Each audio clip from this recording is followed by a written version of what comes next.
Kéo lên. Để mẹ giúp cho nào. Nha.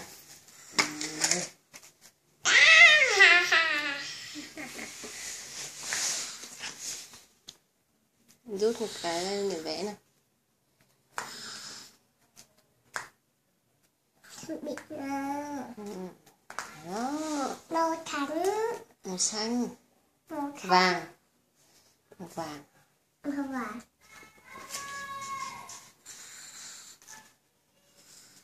Đẩy vào lên. Ngược rồi. Đằng kia, quay lại. Quay nắp bút lại. Nắp bút đằng kia. Hỏng bây giờ. Đằng này cơ mà.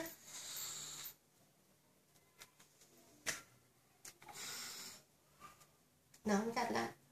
Đúng. Thở đi. Xếp hình ngôi nhà.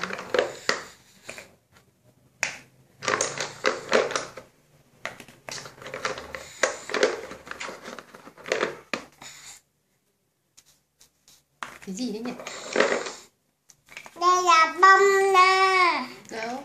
À đúng rồi. Không vàng. Nóng.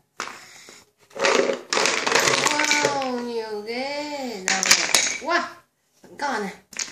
Này, xếp này. Con nhìn này. Này. Xếp hình này.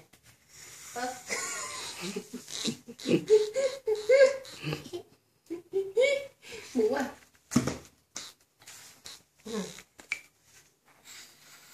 Này nha.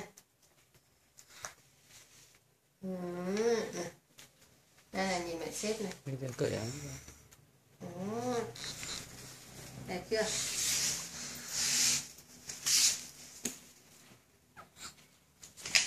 Làm đó. Làm ra. Ôi.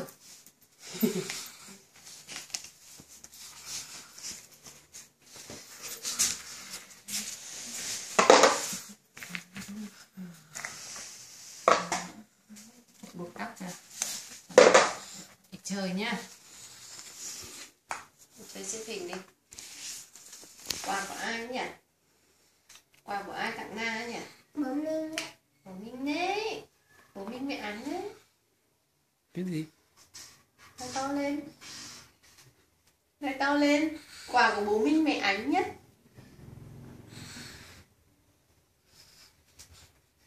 Chồng mèo.